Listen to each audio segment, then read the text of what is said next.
Jadi dari tadi tuh nggak di-record ternyata ya, saya udah ngecoblak saya. Baik, kita akan masuk ke materi berikutnya yaitu ya yang baru datang semangat mengerjakan tugas besarnya ya Dani ya. Iya Bu, tadi mah udah masuk tapi Oh udah keluar. masuk. Oke, semangat ya. Nanti ada jadwal yang baru ya, yang baru datang. Silahkan nanti di grup, tolong diedit ya. Nah, saya sekarang akan sharing mengenai materi chasing and evading. Bentar, saya salah. Sharingnya kita pakai portion of screen. Ya, sudah muncul? Sudah, Bu. Oke, bentar ya. Ini jadi nggak pas gini nih.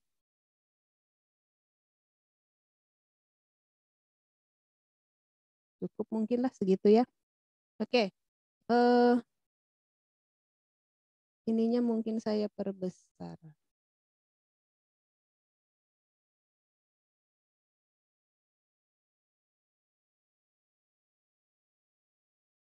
Ya.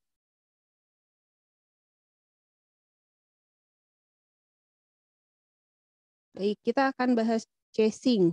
Chasing itu apa? Mengejar ya. Dan evading, mengejar dan dikejar. Atau menghindar ya sebetulnya ya. Mengejar dan menghindar atau kabur ya. Jadi pasti kita perlu ya.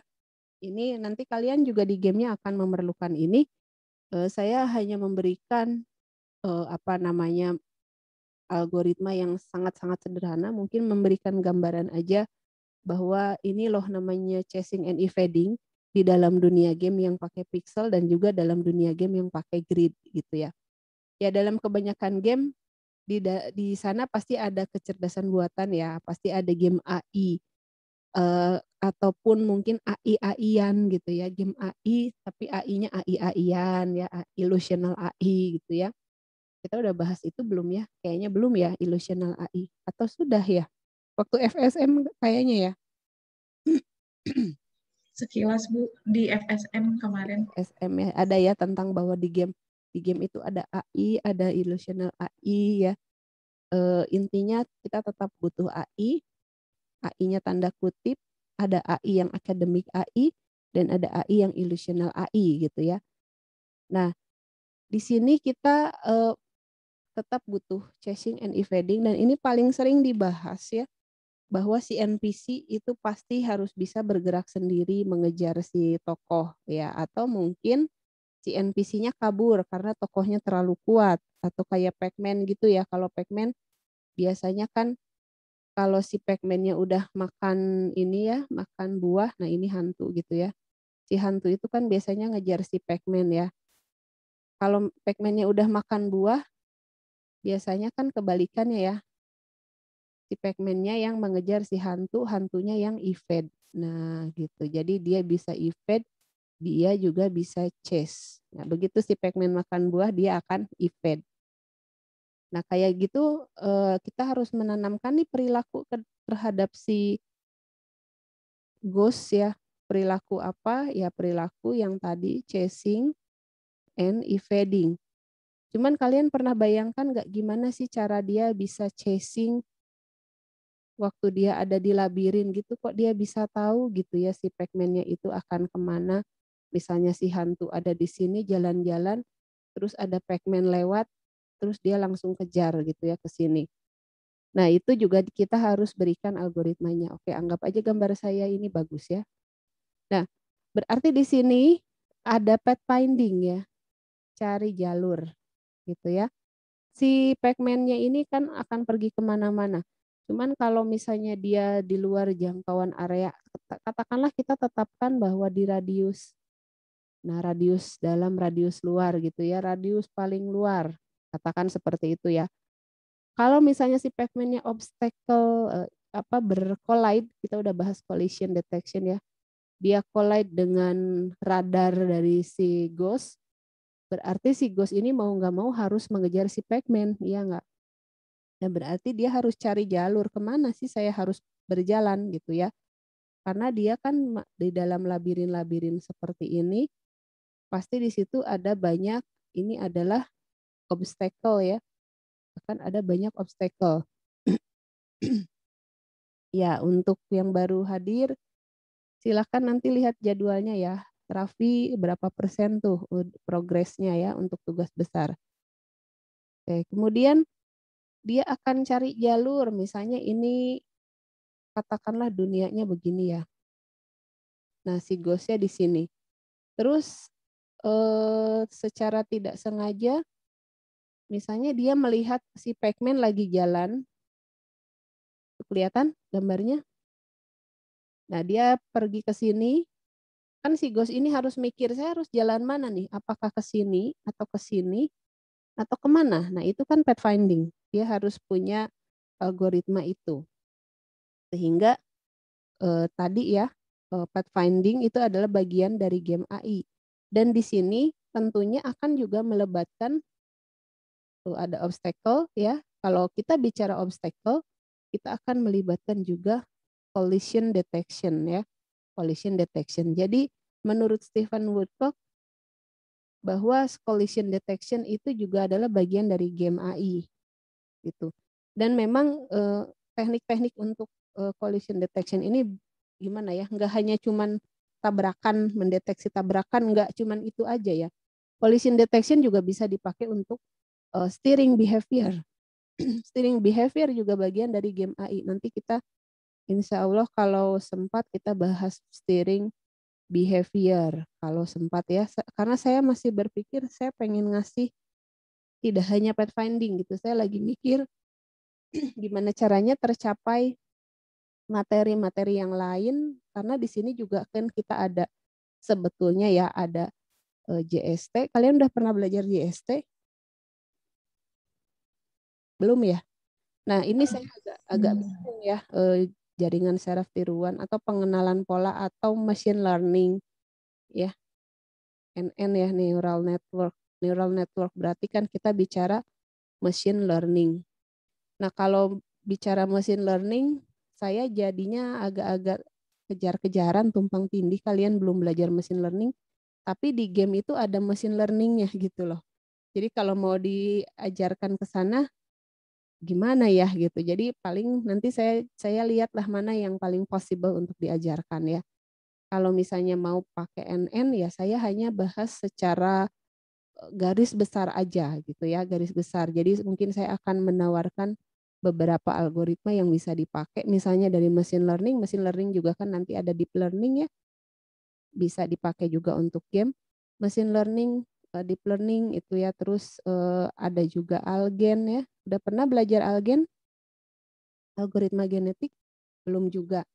Oke, atau bingung saya ya apa ya? Bayesian udah pernah belajar? Naive Bayes? Belum. Kalau JST sama neural network mah Bu lagi belajar semester ini machine learning. Itu semester 7 atau semester sekarang semester 6 ya? Iya, semester 6. Semester 6 atau semester 8 tuh? Kalau yang machine learning mah semester ini Bu, semester 6. Semester 6, oke. Ya, jadi bisa inilah ya. Jadi kalau saya kasih tahu ada gambarannya ya, gitu ya. Jadi udah kebayang oh kayak gitu ya. Karena saya bukan mata kuliah machine learning gitu. Jadi nggak mungkin saya jelasin NN. Tapi gambarannya kalau dipakai di game dia akan gimana gitu ya.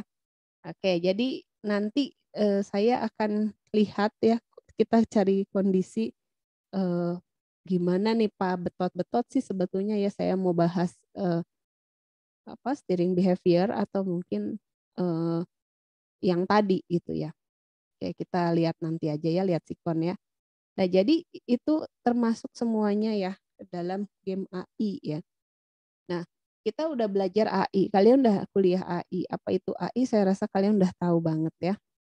Tapi intinya di sini mudahnya aja karena kita di sini belajarnya game ya.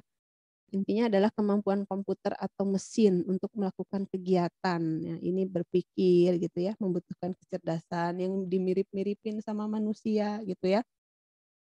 Nah, AI itu ilmu yang dalam menciptakan mesin cerdas. Apa itu cerdas? Kan kalian udah bahas ini juga ya. Cerdas memerlukan hati nurani dan emosi yang terkait dengan kecerdasan secara menyeluruh.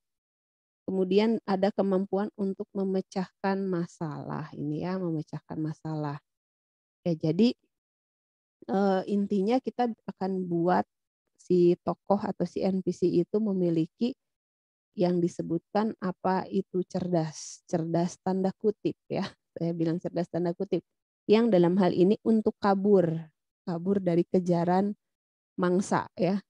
Kan kalau kita lebih kuat kita yang jadi predator, dia yang jadi mangsa gitu ya.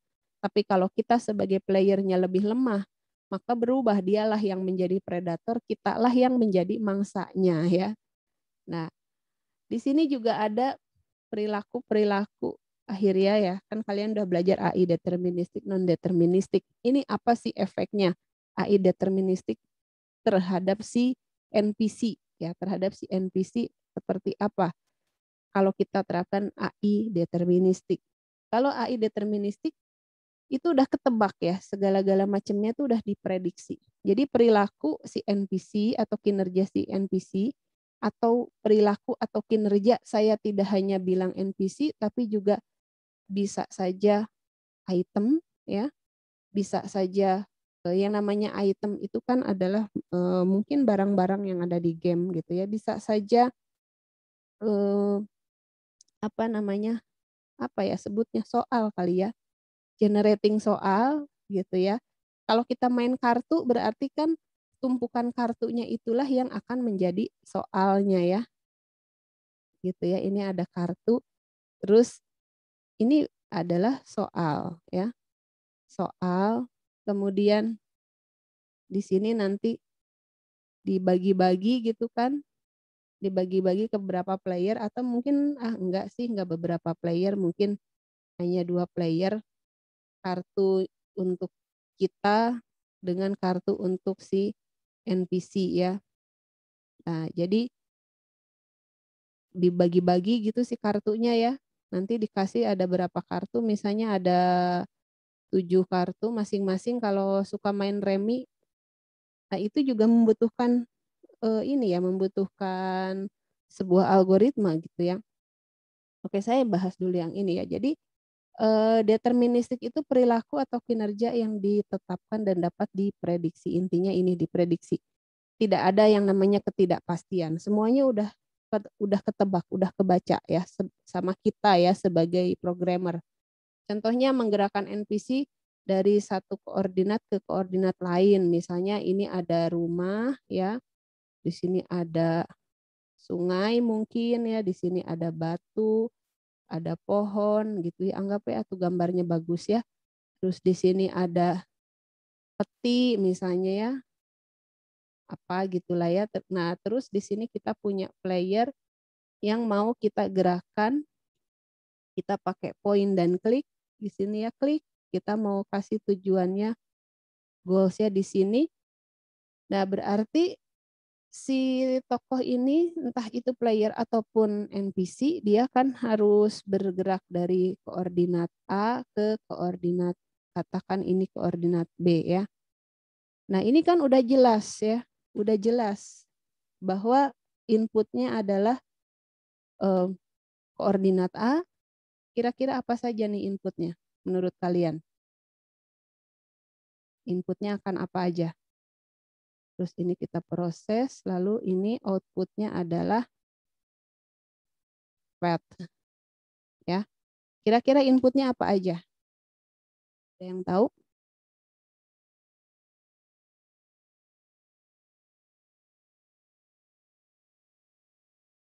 Kalau diklik, apa yang akan jadi input? Ya harus tahu dulu dong di mana lokasi A-nya ya. Koordinat A, koordinat B akan menjadi input. Karena kita nggak mungkin bisa proses, hey jalan. Maaf ya, jalan kemana? Kata NPC-nya. Atau kata playable karakternya ya. Maaf, jalan kemana? Berarti kita harus masukkan sebagai input. A-nya input, B-nya input, apalagi yang jadi input. Nah ini dunianya ini ya, world. Koordinat atau ini ya, apa? Di sini kan ada obstacle ya. Jadi koordinat yang merupakan obstacle dan yang bukan obstacle.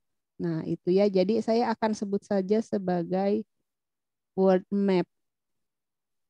Gitu ya. Word map itu including ya, including obstacle dan non obstacle. Itu semua menjadi input. Nah, prosesnya bagaimana? Kita bisa pakai algoritma pathfinding ya. Yang namanya algoritma pathfinding itu kan macam-macam ya. Ini termasuk algoritma apa nih? Kalau kita mau pakai di AI, yang mana yang dipakai? Apakah searching, reasoning, planning, atau learning? Ada yang tahu? Lupa ya. Di AI itu ada 4 kan? Ya, ada planning. Sorry, saya ngacak. Sorry ya, dari searching dulu ya. Ada searching. Kalian belajarnya yang mana?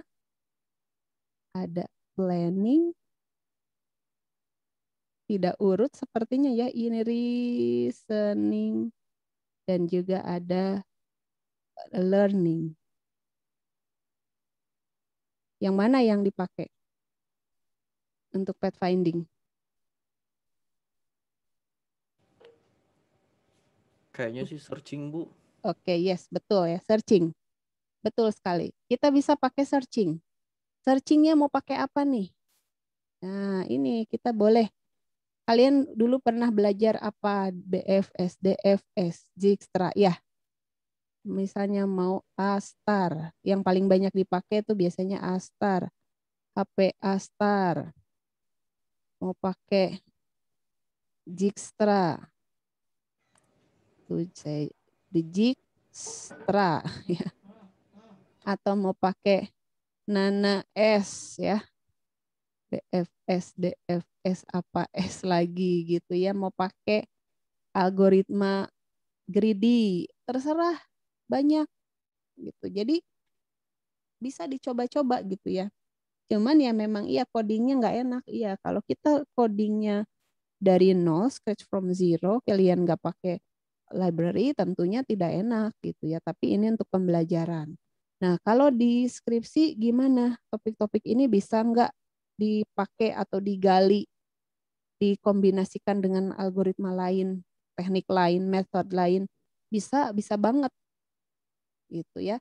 Jadi nanti setelah tergenerate path-nya, nanti dia akan jalan. Nah, yang mana? The shortest path tentunya ya. Tuh, kayak gitu misalnya. Atau bisa juga ke sini, tergantung dari skor. Ya, tergantung dari skornya. Nanti dia akan pindah ke B. Dan ini adalah predictable ya. Udah pasti kan, A itu pasti, tokoh itu pasti akan pindah dari A ke B. Dia nggak akan ujuk-ujuk pindah ke C gitu ya. Ya karena ini tadi deterministik itu udah bisa diprediksi. Nggak akan ada namanya ketidakpastian. Tapi saya clear ya drawingnya ya. Tapi kita sebagai developer harus siap-siap jika terjadi gameplay yang unpredictable.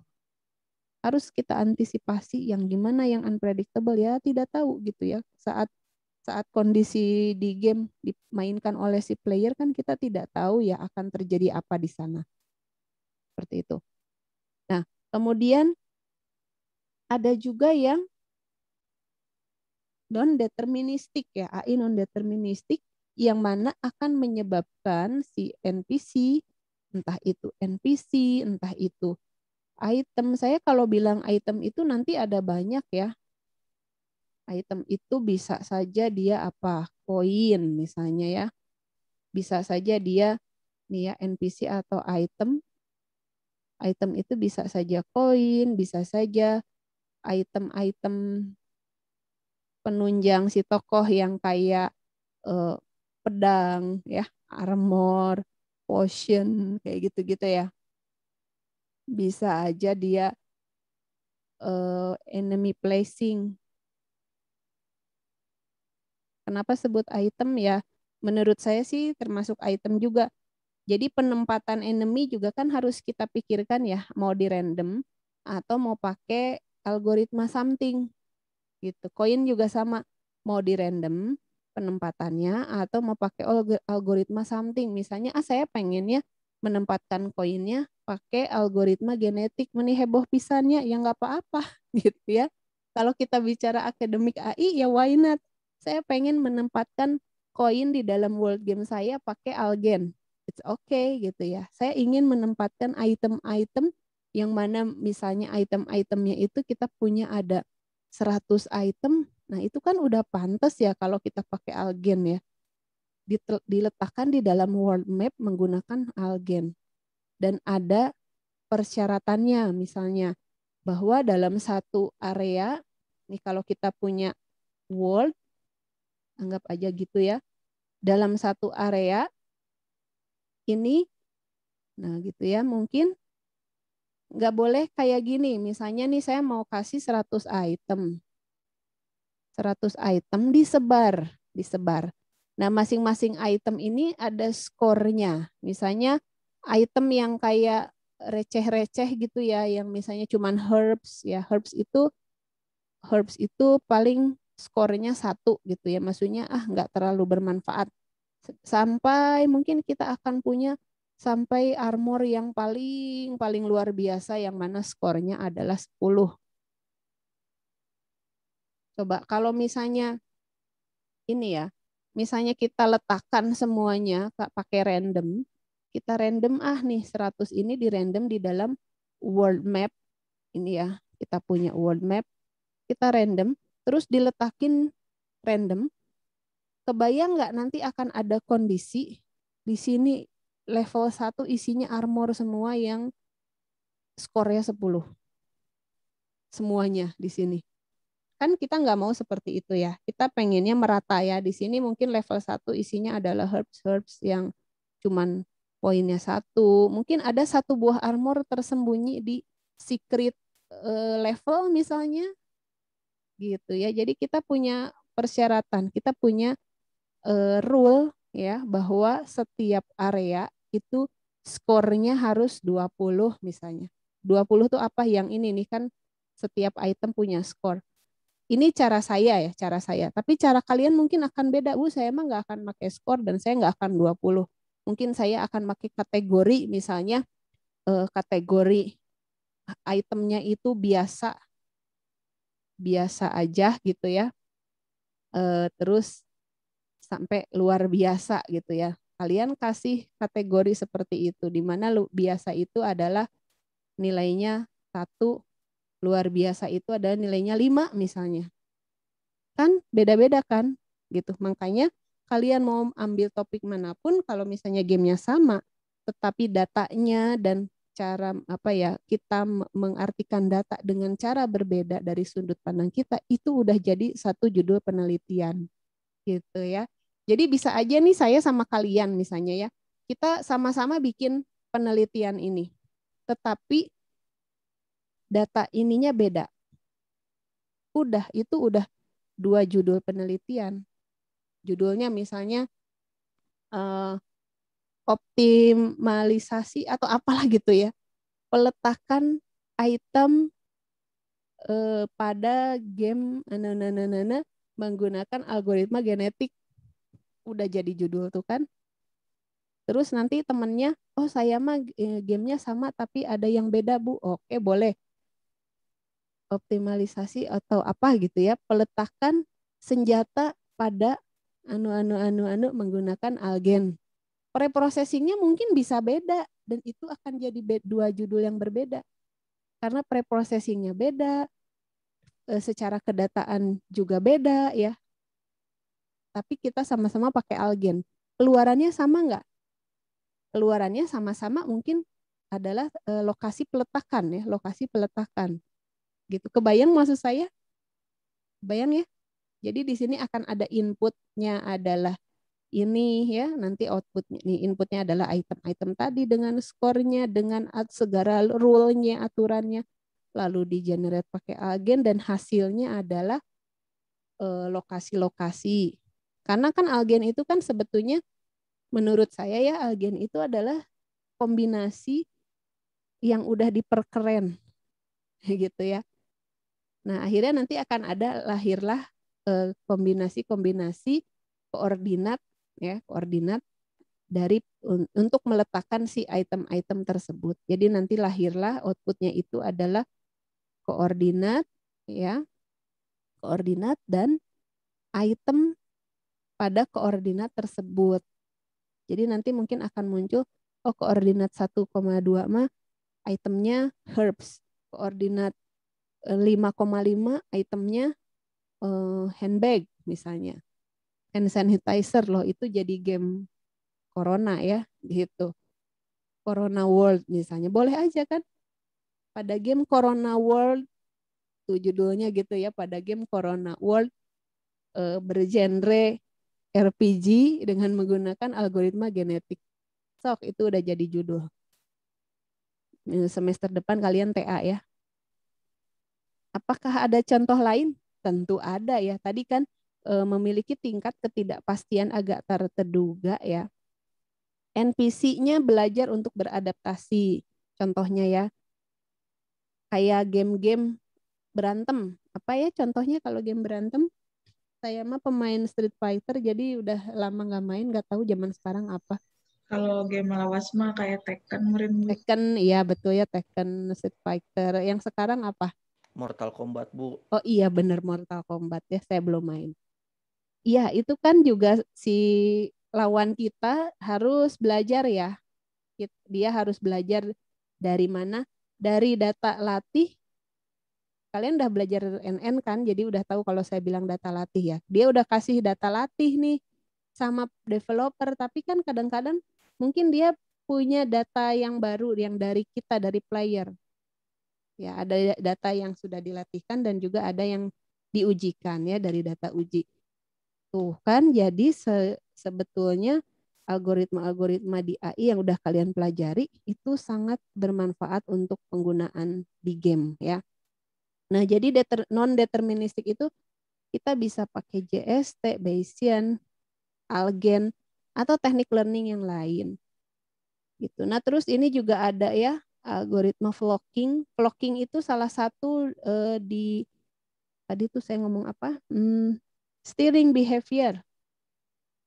Ya, ini adalah steering behavior ya, flocking.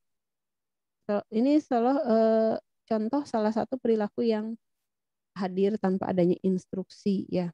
Contoh lagi ya, ini saya dari pengalaman-pengalaman yang lalu kebetulan angkatan udah lama sih ya, angkatan 2000 berapa ya anak tuh?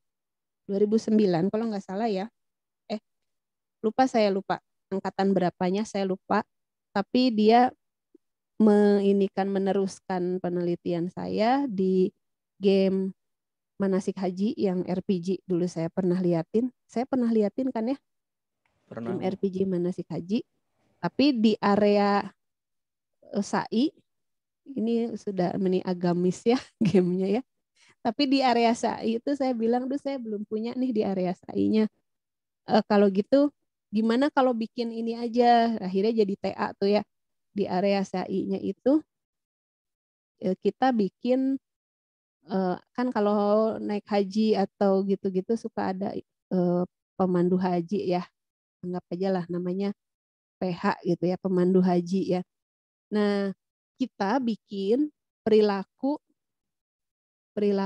si pemandu haji menggunakan JST waktu itu ya. Kok bisa? Jadi gini, kan pemandu haji itu pasti dia bawa jamaah kan? Ya, misalnya jemaahnya ada 10. Saya lupa ya berapa jemaahnya, mungkin 15 atau 20 kan suka banyak ya si jemaahnya itu ya. Nah, si keputusan apa yang akan dilakukan oleh pemandu haji itu tentunya dipengaruhi oleh areanya ya. Oleh area di mana dia berada, oleh kondisi dari si jamaah yang dia pimpin ya. Artinya apa? Ini katakanlah satu jemaah ya. Satu jemaah itu di dalamnya membawa informasi apa? Healthy point, ya kan? Stamina point, usia, gender, terus apalagi saya lupa lah, pokoknya agak banyak. Itu baru satu jemaah haji ya, belum lagi yang lain. Nah, si pemandu haji sendiri juga dia akan membawa informasi yang sama seperti para jemaah ya, ditambah. Nah, dia ditambah ada ini yang kayak jemaah, ditambah ada informasi-informasi lainnya, saya lupa ya apa saja gitu ya. Lokasi, oke, lokasi kalau tidak salah ya, ada lokasi.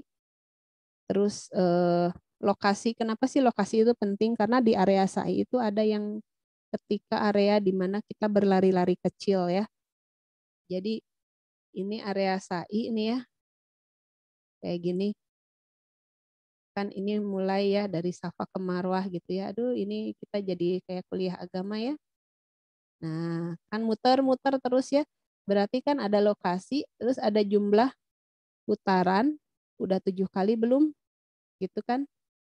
Nah terus di area-area tertentu yang mulai lampu hijau, hijaunya nggak kelihatan. Bentar ya. Nih hijau kayak gini.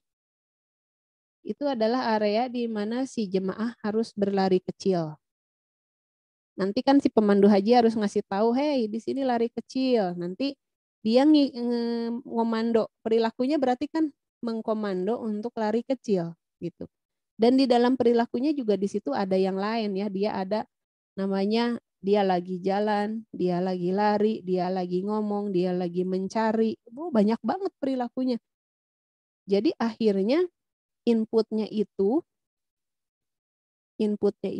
nih kalau saya giniin ya, inputnya itu adalah informasi dari si jemaah haji dari 0 sampai N. Wah, kebayangkan. Sementara dalam jemaah hajinya sendiri juga ada banyak ini ya. Datanya banyak. Terus input yang berikutnya adalah dari pemandu hajinya sendiri. Itu ya, dari pemandu hajinya sendiri. Lokasi dan kawan-kawannya yang mana sangat banyak. Itu menjadi input sehingga kita masak pakai JST ya. JSTBP kalau nggak salah saya lupa ya. Terus outputnya itu adalah perilaku. Perilaku dari si pemandu haji. Itu udah jadi TA. Tuh sebagai bayangan ya. Bahwa JST bisa dipakai untuk itu. Nah terus yang lainnya lagi. Bagaimana dengan saya tadi udah bilang ya algen. Ada TA yang lainnya lagi. Jadi tuh anak tuh seneng main remi. Kartu remi ya. Nah dia mengenerate soal dari si kartu remi. Saya bilangnya soal ya. Soalnya kan yang ada di kocokan sama yang ada di tangan kita termasuk soal ya. Nah dia generate itu pakai algen. Saya lupa gimana prosesnya tapi kurang lebih seperti itu. Gitu ya. Lalu ada lagi. Kalian tahu Yu-Gi-Oh? Dia pakai kartu kan ya? Mainnya ya. Nah, itu juga sama. Saya lupa pakai apa. Kalau nggak salah, algen juga kalau nggak salah ya. Algen juga. Jadi dia nama gamenya itu Card Warlord. Karang-karangan dia sendiri gitu ya. Card Warlord. Di mana si kartu-kartunya, itu jelimet banget.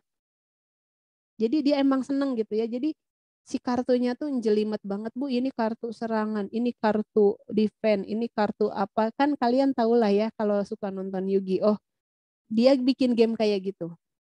Dan itu kalau nggak salah ingat rasanya pakai algen, kalau nggak salah ya, atau pakai JST, saya lupa ya, lupa. Jadi bisa macam-macam ya, gitu. Nah terus juga ada yang bikin game tinju, bukan tinju sih, jadi gini, si anak itu dia ikut AA boxer teh apa ya? Nah, apa sih? Tarung derajat. Nah, Indonesia banget kan. Di Amerika nggak ada tarung derajat ya. Jadi dia bikin game tarung derajat. Gitu ya. Tuh kan sangat Indonesia ya. Makanya TA kalian tuh bisa sangat Indonesia ya. Dia bikin game tarung derajat untuk si NPC. NPC-nya, gerakan-gerakannya itu dia pakai naive bias. Gitu. Kok gimana bisa? Iya, jadi nanti kita sebagai player akan datang kan. Jadi dia tuh berantemnya itu one on one gitu ya. Dia bikin sebuah dunia, dunianya itu kayak kalau sekarang mungkin kayak itu ya, kayak Roblox atau PUBG yang FPS ya. Kayak Minecraft. Nah, lebih cocok itu kayaknya. Minecraft yang first person shooter ya. Kan suka ada tuh dunia Minecraft yang gitu.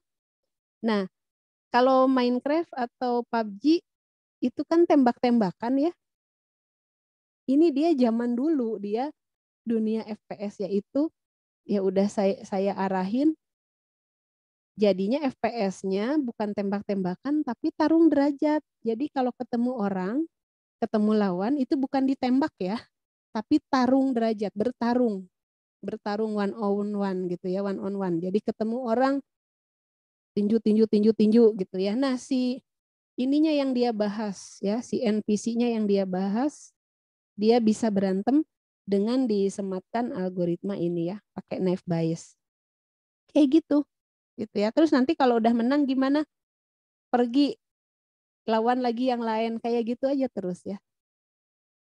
Nah, apa gamenya harus full? Enggak ya, enggak mesti full. Karena kalau mesti full mungkin akan saatnya si player itu menjadi hero ya. Kalau ini enggak. Yang penting apa? Namanya kita penelitian akademik AI. Yang penting si NPC-nya terbukti berjalan dengan menggunakan algoritma bla bla bla. Dalam hal ini pakai naive bias. Gitu ya. Itu salah satu ya, salah sedikit dari berbagai macam judul penelitian yang sudah saya ini ya, selama ini yang sudah saya bimbing. Kayak gitu. Oke, balik lagi ke chasing and evading. Tuh, jadi banyak ya ceritanya ya. Ya, untuk gambaran kalian di TA nantinya ya. Nah, jadi kita fokus dulu di chasing and evading, mengejar dan dikejar ya. Oke lah, ini nggak usah dibahas lah, intinya gini aja. Ini di dalam banyak game pasti ada namanya mengejar dan dikejar ya. Tapi kita kondisinya harus ditentukan oleh kita sendiri ya, sebagai yang memberikan rule ya. Kita harus memberikan rule di situ, kayak yang Pac-Man tadi ya, si Ghost itu akan mengejar kalau si Pac-Man-nya nggak makan buah. Tapi begitu ada buah, Ghost-nya jadi kabur ya, karena ada buah gitu. Nah, itu adalah rule ya. Kita yang menentukan. Terus nanti ada efeknya ya, efek dari chase atau evade. Nanti gimana? Apakah tokoh utamanya dikalahkan atau lari dari tokoh utama supaya tidak dikalahkan.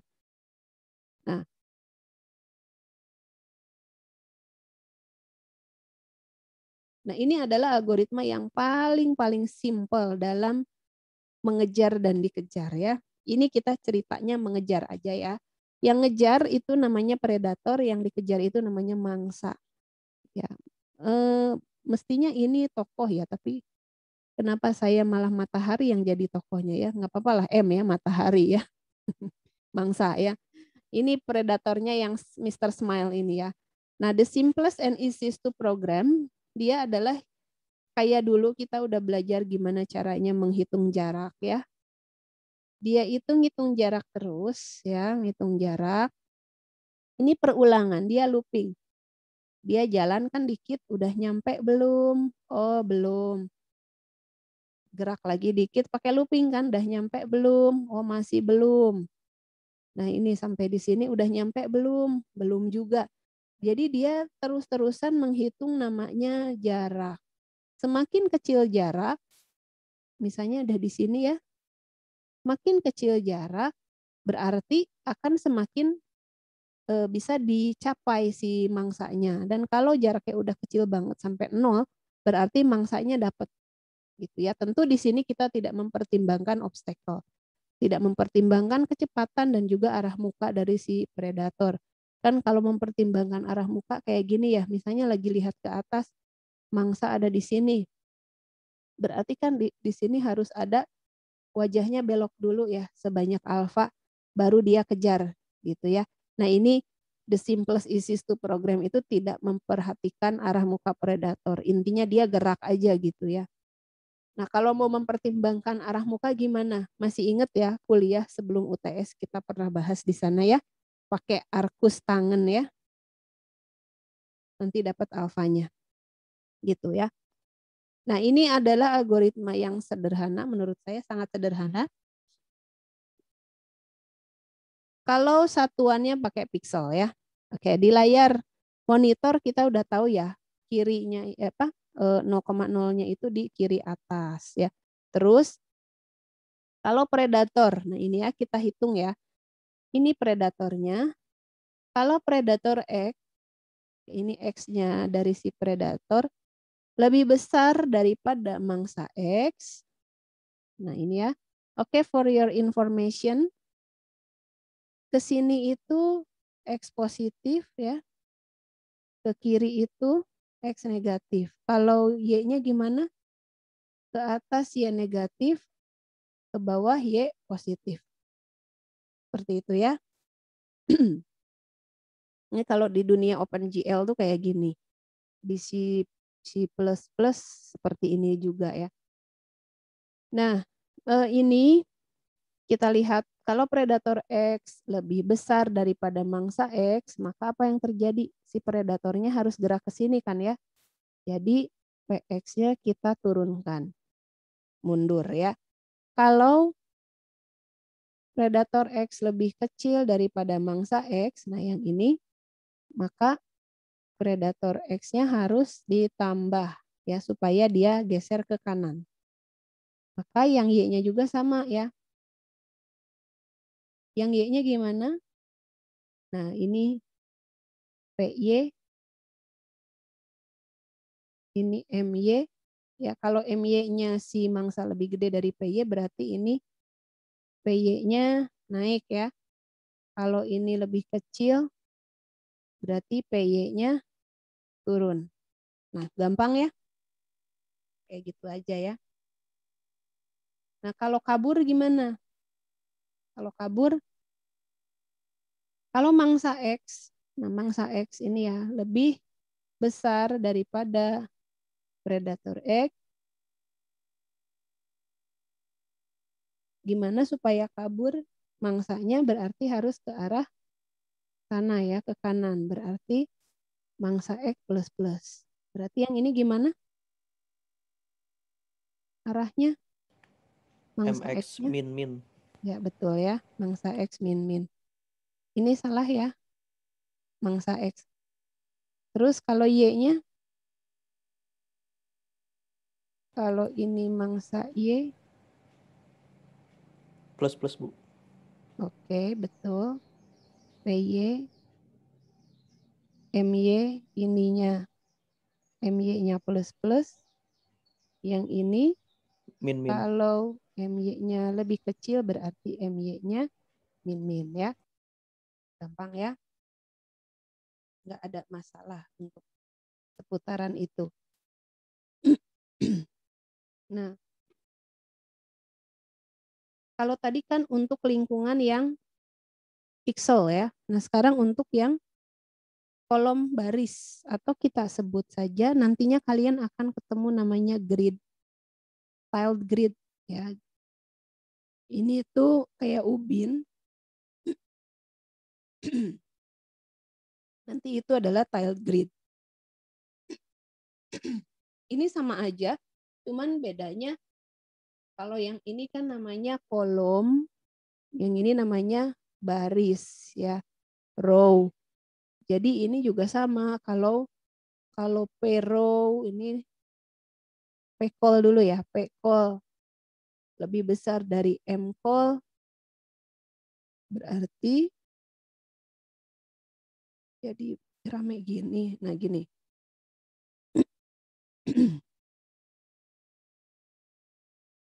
ya. P call lebih besar dari M call berarti nanti ininya min ya, kolomnya berkurang. Tuh. Berarti yang lainnya juga sama ya, kurang lebih ya. Oke, kalau gitu mission of the day-nya kalian aja yang bikin ya. Ini mission of the day 1. Nanti dibuat ya, kumpulkan. Oke, saya nggak akan lama-lama di sini.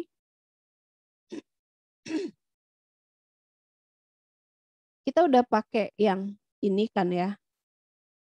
Pakai yang basic tile based chess algorithm. Tapi apa yang terjadi? Ternyata algoritma tersebut terlihat terlalu mechanical ya. Lihat di sini jalur troll untuk menangkap player. Kalau kita kan senangnya langsung aja tangkap gitu ya.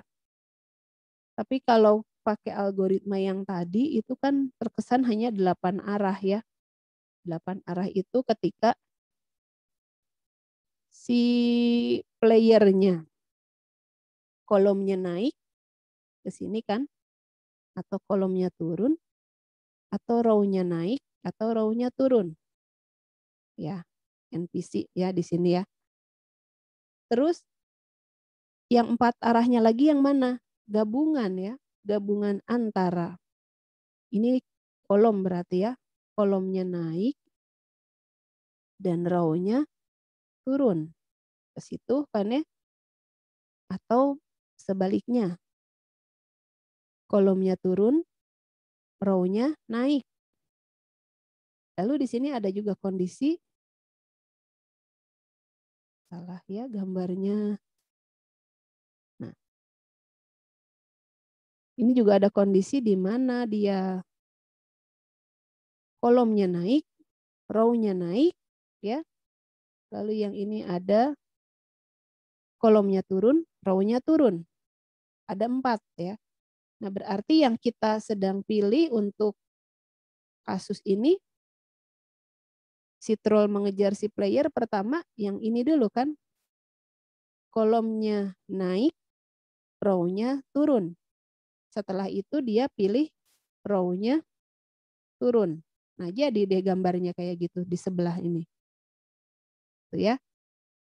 Jalurnya itu terlihat terlalu mechanical. Sementara kita pengennya udahlah line of sight aja. Pakai diagonal ya waktu itu ya. Seperti itu. Kalau ini pakai tile base ya. Nah, line of sight aja lah gitu ya. Mangsanya, misalnya ini mangsanya diam, predatornya langsung menuju mangsa. Cuman di sini satuan grafiknya adalah pixel ya. Kita lagi nggak bicara kalau pakai grid. Tapi kan nggak mungkin ya, masalahnya kebanyakan game itu biasanya pakai grid. Nah lo gimana dong kalau begitu? Kalau loss-nya pakai grid, susah ya. Loss-nya pakai grid, ya makanya tadi kita udah kesana kemari ngomongin pathfinding, searching. Ya. Oke, kita bicara dulu tentang grid. Grid itu apa sih? Ini kalian kalau main catur pasti udah tahu ya, itu pasti pakai grid ya. Apakah grid itu bentuknya mengotak? Enggak juga ya, kadang-kadang enggak kotak juga enggak masalah, tergantung aja. Jadi intinya grid itu yang biasa dipakai di game, biasanya untuk merepresent area seperti map ya. Yang pakai map grid itu contohnya game Civilization, Warcraft ya. Juga untuk surface ya, area bermain ya. Seperti pool, table tenis, poker, ya kan ada area bermainnya. Mahjong kayak gitu-gitu ya. Terus arena bermain lapangan kayak baseball, football ya, atau kayak catur gitu ya, game boards ya. Monopoly, Connect 4 ya. Atau ruangan yang abstrak gitu, kayak Tetris ya. Aduh, kalau saya sih masih gak kebayang ya, itu sebetulnya bikin Tetris itu susah ya. Game yang dibikinnya susah, tapi kayak Tetris gitu. Kalau main cuman main Tetris, kesannya digampangin gitu ya. Oke, jadi grid itu manfaatnya banyak ya. Banyaknya digunakan untuk merepresent maps ya di dalam game strategi atau dalam game simulation. Nah, kalian bisa baca nanti ya di sini. Di blognya Amit ini banyak sekali informasi ya. Pokoknya ini seru lah. Nih, sampai sini aja ini kalian nanti cari daftar isinya banyak ya, tidak hanya membahas tentang grids. Ya, jadi intinya grid itu adalah sebetulnya data kan. Struktur data yang isinya adalah array 2 dimensi gitu. Nah, ada yang bentuknya top down. Kalau top down itu berarti kalian melihatnya seperti ini ya. Kayak ngelihat ubin dari atas. Jadi kalau lihatnya dari atas, ini katakan mata ya. Lihatnya dari atas, maka bentuknya akan top down. Jadi kayak kotak-kotak aja, kayak catur. Tapi kalau kalian lihatnya dari ada sudut gitu ya. Kayak gini. Matanya di sini misalnya. Itulah nanti bentuknya akan ada kemiringan ya. Kemiringan menyebabkan kesan 2,5 dimensi. Atau disebut isometrik. Saya udah pernah bahas isometrik belum ya? Kayaknya udah ya. Kayak udah ya. Oke, terus tapi susah itu bikin isometrik ya. Kalau manually susah, tenang aja udah ada engine-nya. Oke, jadi intinya si tile itu adalah data struktur yang kita ulang ya. Kita ulang kemunculannya terus gitu ya. Jadi kalau kotak diulang lagi ya. Terus udah gitu file ini juga bekerja baik untuk procedural work building ya. Jadi procedural work building algorithm itu adalah algoritma ini ya untuk ngebangun sebuah dunia game. Itu kayak di game Diablo, Civilization, Dwarf Fortress ya. Dan sebetulnya ini adalah satu tema menarik sendiri ini procedural world algorithms ini tema yang menarik ya. Tema tersendiri yang menarik. Kalian bisa jadikan ide untuk skripsi juga nih ya. Cuman saya nggak bahas ya. Nah ini ya. Isometric view tuh kayak gini. Terus ada aspek rasionya ya. Kalau yang mau dibentuk tuh 2,5D tuh kayak gini. Bikin top down view gitu. Terus ini juga ada yang aspek rasionya seperti ini ya. Masih aspek rasio. Kayak kemiringan gitu ya. Jadi tampilannya seperti game yang atas ya. Yang top down seperti yang bawah. Begitu ya. Nah, macam-macam bentuk grid itu tidak mesti hanya kotak. Jadi sebetulnya tidak hanya 3 ini aja. Ini baru sebagian ya. Masih ada bentuk lainnya. Kalau ini ada tile, ada triangle, ada hexagon ya. Dan dibentuk dari perulangan. Jadi kalau kotak ini terus aja diulang kotak-kotak-kotak jadilah grid. Segitiga juga sama ya. Diulang-ulang-ulang jadilah grid. Begitu pula yang heksagonnya ya. Diulang-ulang-ulang jadilah grid. Oke, itu bentuk-bentuk grid. Intinya bagian-bagian dari grid itu dia punya 3 bagian. Ada namanya face, edge, dan vertex. Kalau belajar grafika komputer itu pasti akan sering, atau animasi ya, animasi komputer itu akan sering dengan istilah vertex ini ya. Apalagi kalau kalian belajar OpenGL, suruh bikin objek, wah ini mainannya di sini nih, vertex ini harus dibentuk sedemikian rupa menjadi sebuah objek ya, seru ya. Ya di sini ada face, wajahnya ya. Face itu tentunya ditutup oleh edge, ini edge, ini edge. Lalu titik ini adalah vertex. Jadi kumpulan dari vertex itu akan membentuk edge, kumpulan dari edge itu akan membentuk face. Kalau kita pakai yang 3 ini contohnya ya, yang segitiga. Kalau segi 4 gimana? Berarti edge-nya ada 4 ya. 4 edge akan membentuk satu face. Jadi vertexnya juga butuh 4. Oke, itulah kurang lebih ya mengenai grid. Ya, penggunaannya banyak ya. Tadi udah saya jelasin biar mempercepat. Ini dilewat aja ya. Kita langsung ke sini aja. Line of sight chasing pada lingkungan grid, lingkungan tile ya. Oke, kadang-kadang akan menyebabkan tokoh berjalan ziggy. Kayak gimana sih? Atau terkadang menyebabkan tokohnya berjalan jumpy, kayak lompat. Kayak gimana? Mungkin saya akan share ini ya, papan tulis sebentar. Kayak gini. Saya akan buat dulu dunianya. Anggap aja bagus gitu ya. Oke, terus kalau pakai tile atau grid, berarti nanti si tokohnya atau si rumah atau apanya simpannya di sini kan ya. Jadi kalau misalnya saya kasih ada, oh ini rumah gitu ya. Ntar warnanya kita bedain ya. Ini rumah. Nah, berarti otomatis grid yang kuning ini namanya adalah obstacle ya.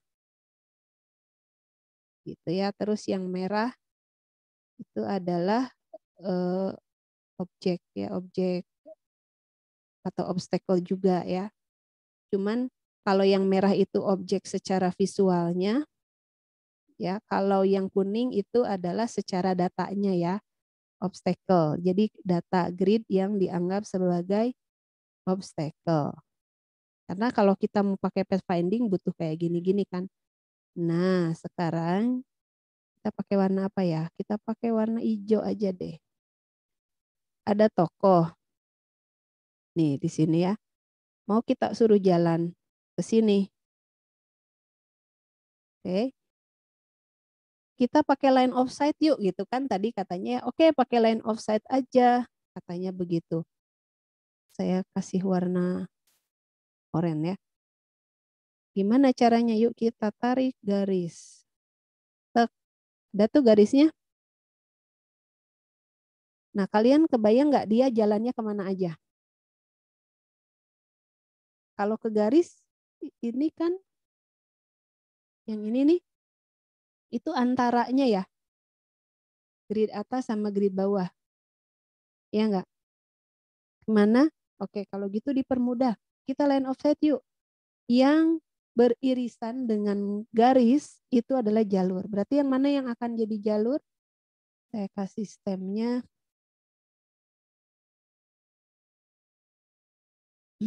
Bentar. Ternyata warna stemnya ini ya. Tidak berubah. Oke, jalurnya ini ya.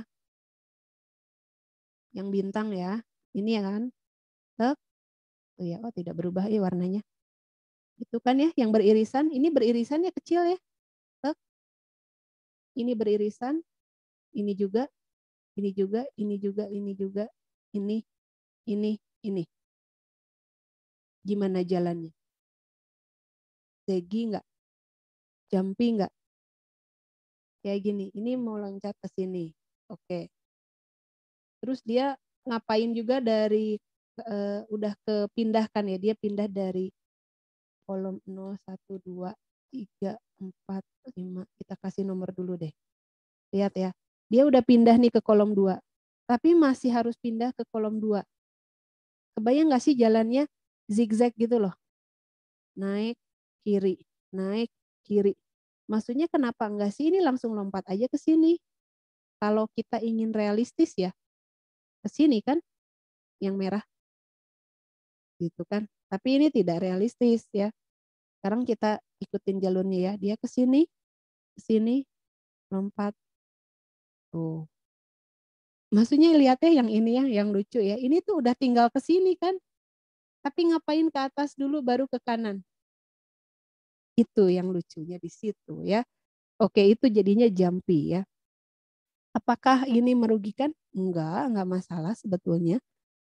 Cuman secara estetik aja nggak enak dipandang gitu ya. Jadi kayak tokohnya tuh kayak orang pusing gitu ya. Jadi kalau mau harapannya yang merah ya, oke, jangan deh merah itu objek visual. Harapan kita ini adalah yang hati ya, yang hati merah nih. Ke sini, sini,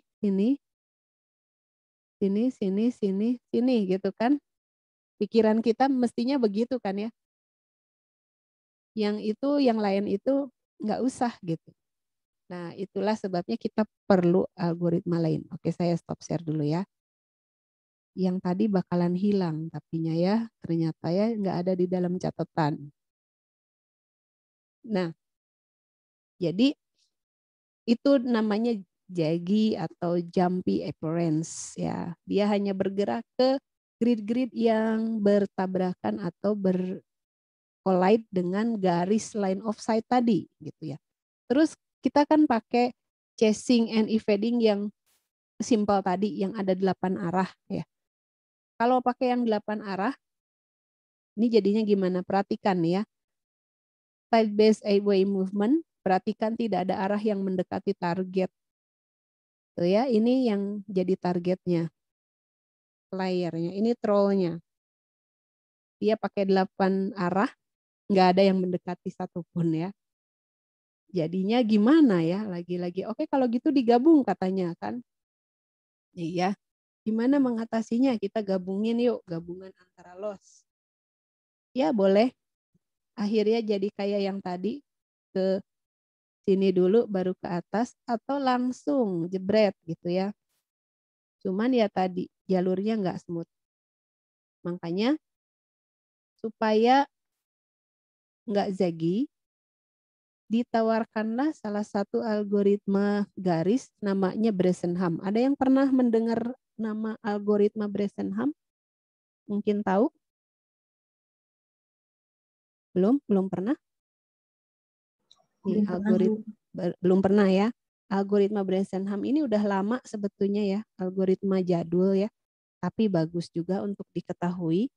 Ini sebagai pengetahuan aja buat kalian bahwa kita bisa menggunakan algoritma Bresenham gitu. Jadi kayak gini, yang saya gambarin tadi, jalan ziggy, itu ya, nih lihat yang kiri pakai Bresenham, ini pakai Bresenham, yang ini tidak pakai Bresenham. Yang tidak pakai Bresenham, jalannya ziggy kan ya, ke sini-sini ya, si ganulier gitunya si tokoh tehnya. Nah sementara yang pakai Bresenham, dia berpikiran, oke, selama masih apa ya namanya, kalau dia berkali-kali dihapus aja gitu ya. Kayak gini. Ini kan dia udah pindah kolom nih. Ini pindah kolom kan. Kenapa sih harus beberapa kali di dalam kolom itu? Gitu ya. Kenapa harus beberapa kali di dalam kolom itu sementara kita bisa hapus kolom yang atau grid yang nggak penting. Nah, jadi kalau Bresenham itu mikirnya dia kayak gitu. Tergantung dari kemiringan garis. Jadi Bresenham itu tergantung dari kemiringan garis. Kalau nggak terlalu dekat kayak ini ya, ini nggak terlalu dekat sebetulnya bisa dihapus gitu ya. Ini apalagi jauh banget bisa dihapus. Ini juga jauh ya bisa dihapus juga. Jadi berdasarkan kemiringan garisnya, semakin kena sama garisnya itulah jalur yang akan dipilih. Kebayang nggak maksud saya? Mudah-mudahan ucapan saya bisa dipahami ya. Jadi kayak gini. Kita gambar dulu. Kenapa saya nggak gambar pakai ini dari tadi ya? Gambarnya ini banget tadi. Saya pakai pen jadinya gerinjal-gerinjul. Kayak gini. Misalnya ya. Kayak gini kan. Yang mana ya? Ke sini deh. Nah, gitu ya. Nah, sekarang kita lihat nih. Yang mana sih yang mau lebih dipilih? ini north east. Jadi ini ada dua ya, ada east atau north east. Saya akan bahas ke gradien yang min 1 sampai 1 ya, karena gradien yang lain itu beda lagi rumusnya ya. Jadi di sini tuh ada, dia akan milih, sebentar saya gambar lagi garis, sebentar ya.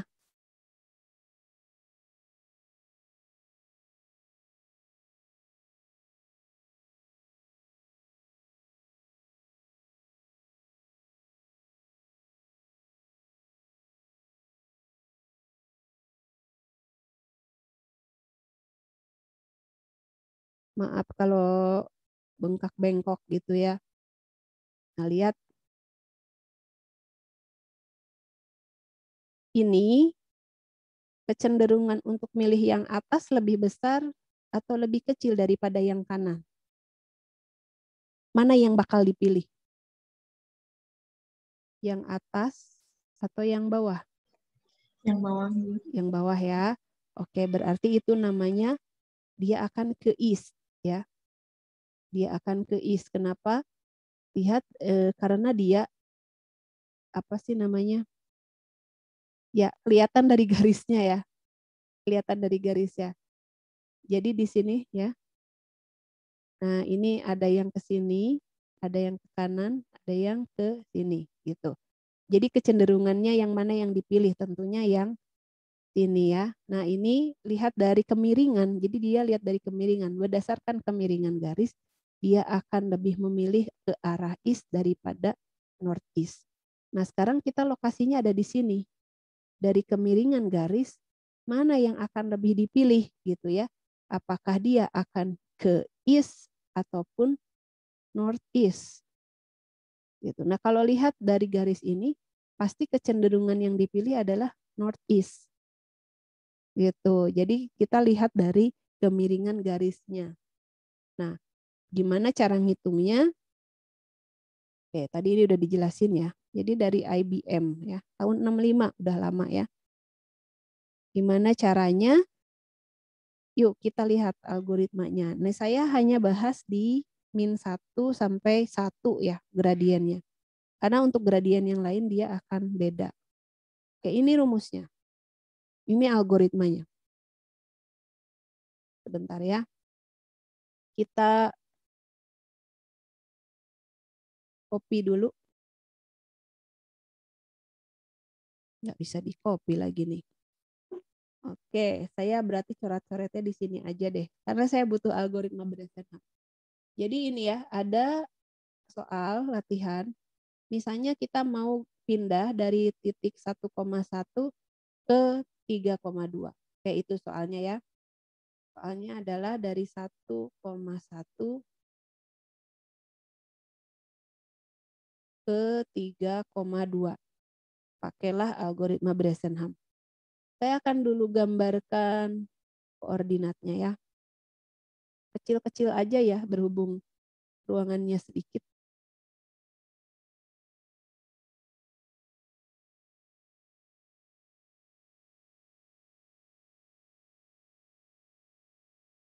Kita pakai koordinat biasa aja dulu ya yang ada di dunia nyata biar gampang ya.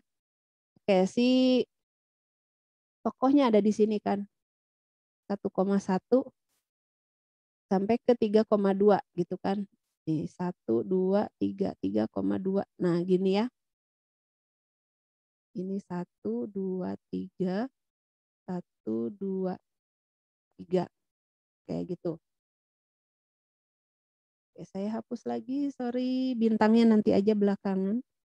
Saya kasih dulu gambar ini aja. Nanti kalian ujian juga gini ya. Nah, sekarang kita hitung ya di sini.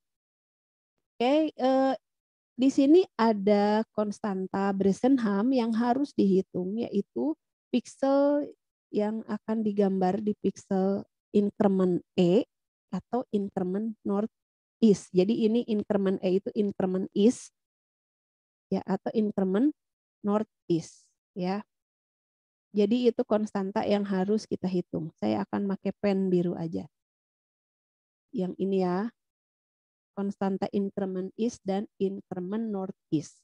Lalu ada konstanta D, udah sih itu aja sebetulnya ya. Nah sekarang kita hitung dx dan dy-nya. Gimana cara hitungnya? Seperti biasa, dx itu pasti adalah selisih antara x2 min x1 ya. X2 min x1 berapa di sini? 3 dikurangi 1 ya. 2. dy itu adalah y2 min y1. Y-nya berapa? 2 ya. Dikurang 1 sama dengan 1. Oke, dapat dx dy-nya. Nah, sekarang kita hitung yang ini. Berapakah nilai increment is-nya? 2 dikali dy. Ya. Itu ya, 1. Nah, sekarang kita hitung increment northeast ya. 2 dikali dy-nya 1 ya. Dikurangi 2 dikali dx-nya 2. Berapa hasilnya? 2 kali 1, 2 ya. Dikurangi 4. 2 dikurangi 4 berapa? Min 2. Itu ya. Konstanta kedua. Nah, terus kita akan hitung nilai D-nya. D-nya itu adalah 2 dikali dy, dy-nya 1 ya. Dikurangi dx. Berapa hasilnya?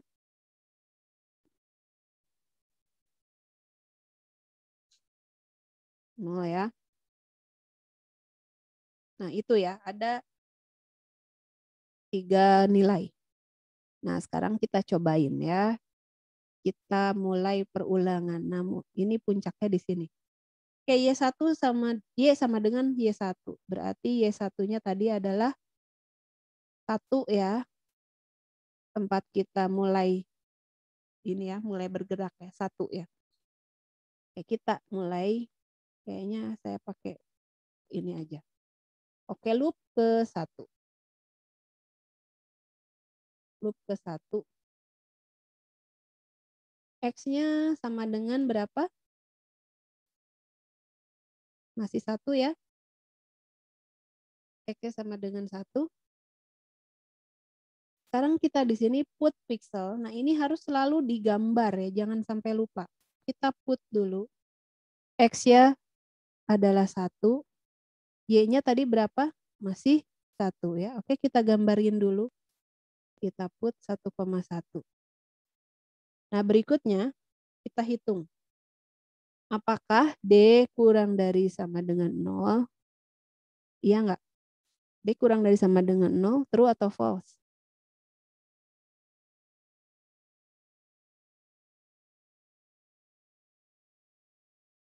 True atau false? False, Bu. Ya, D kurang dari sama dengan 0. True atau false? True. Oke, true ya. Berarti ini ya, kita kerjain ya. Maka D yang baru itu adalah D yang lama. D yang lama berapa? D yang lamanya 0 ya. Ditambah increment is sama dengan 1 ya. Nih increment is-nya 1. Nah, kita putar lagi. Sekarang kita loop 2. X-nya naik jadi 2. Kita put dulu. 2, oke, Y-nya berapa? Masih 1 ya. Kita gambar dulu. 2,1 berarti masih di sini. Nah, terus kita hitung lagi. Apakah D kurang dari sama dengan 0?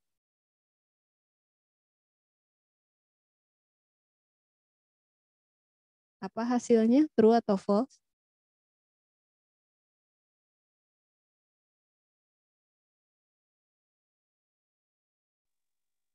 False. Oke, terima kasih Ayu.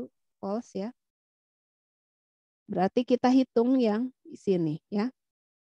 D sama dengan D yang lama 1 ditambah increment northeast. Oke, kalau gitu berarti dia akan bergerak ke northeast ya. Yang miring gitu ya. Jadi loncatnya ke northeast. Pasti berikutnya loncatnya insya Allah ke northeast gitu.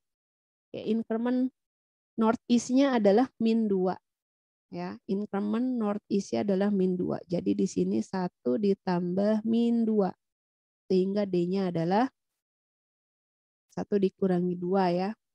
Berapa?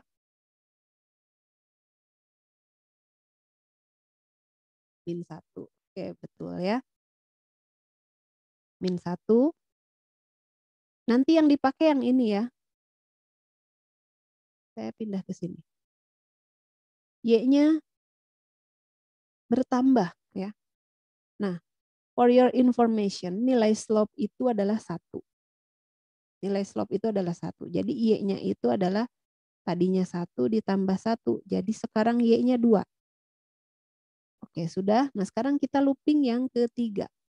Looping yang ketiga, di mana X-nya sama dengan 3. Nah, kita put dulu. Kita put pixel. Yang di-put berapa? Sekarang X-nya 3. Y-nya berapa? Sudah berubah jadi 2. Berarti 3,2. Kita gambar 3,2. 3,2. Nah, di sini. Ya. Lalu ini tetap dihitung. Sebetulnya kita udah tahu itu udah sampai ya. Akhirnya udah nyampe. Ini tetap dihitung. Dan dia akan berhenti sampai sini. Kenapa? Karena ini udah nyampe ya. X-nya udah kurang dari sama dengan X2. Gitu ya. Jadi inilah rutenya. Nah, ini rutenya masih kelihatannya nggak terlalu banyak. Masih pendek, oleh sebab itu kalian hitung ini. Oke, masih ada banyak waktu ya. Jadi mission of the day yang kedua. Ini. Lalu ini tambah lagi. 3. Yang ini 4. Oke, ada pertanyaan?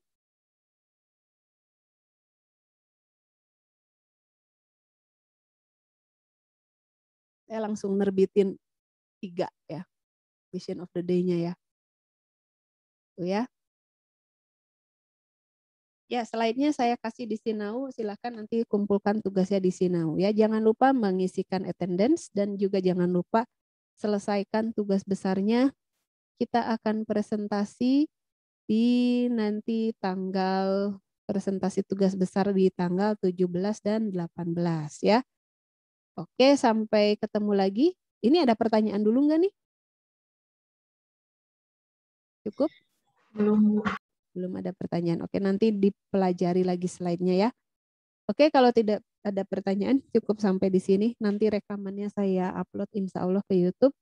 Sampai ketemu lagi minggu depan. Jangan lupa kerjakan mission of the day-nya dan isi attendance di Sinau ya. Terima kasih semuanya. Wassalamualaikum warahmatullahi wabarakatuh. Waalaikumsalam warahmatullahi wabarakatuh. Terima kasih, Bu. Ya, sama-sama.